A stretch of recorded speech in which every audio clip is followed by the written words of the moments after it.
আসসালামু আলাইকুম। আশা করি আপনারা সবাই ভালো আছেন। আল্লাহর অশেষ রহমতে আমিও ভালো আছি।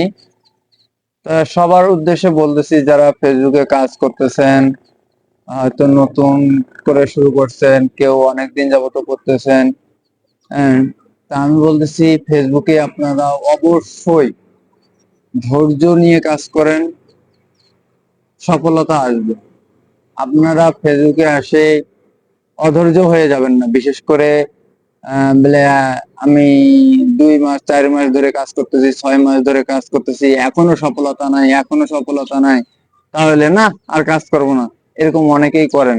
কিন্তু যারা করতেছেন তাদের উদ্দেশ্যে বলতেছি, আপনারা এরকম করবেন না। ফেসবুকে অবশ্যই ধৈর্য সহকারে কাজ করুন। অনেকে অনেক কথা বলবে, এটা নিয়েও আপনারা মন খারাপ করবেন না। আসলে কি, কাছের ভাই ব্রাদার, কাছের বন্ধু, কাছের আত্মীয় স্বজন দেখবেন আপনাকে হেয় করবে, অনেক কথা বলবে, উল্টাপাল্টা কথা বলবে। এই ধরনের কথাবার্তাতে একেবারেই কান দেবেন না।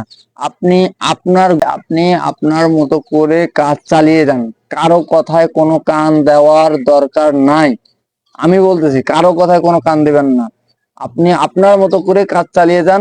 ইনশাল্লাহ, ইনশাল্লাহ সফলতায় একদিন না একদিন আসবেই। কিন্তু সেটা ধৈর্য ধৈর্য ধরে কাজ করতে হবে, তাহলেই সফলতা আসবে। অধৈর্য হলে কিন্তু আসলে কোনো কোনো জায়গায়, আপনি ফেসবুকে না, যে কোনোখানেই যান, আপনি কোনো জায়গায় আপনি সফলতা অর্জন করতে পারবেন না। আপনি যদি ধৈর্য নিয়ে কাজ না করেন, কোনোখানে কোনোখানেই সফলতা অর্জন করতে পারবেন না। এই জন্য অধৈর্য হয়ে যাবেন না। মানুষ অনেকেই অনেক কথা বলবে, কাছের ভাই ব্রাদারও অনেক জনে অনেক কথা বলবে, এগুলাতে কান দেবেন না। আপনার মতো আপনি কাজ করে যান, ইনশাল্লাহ সফলতা আসবে। ভালো থাকবেন, সুস্থ থাকবেন। আবারও দেখা হবে নতুন কোনো ভিডিওতে। আল্লাহ হাফেজ।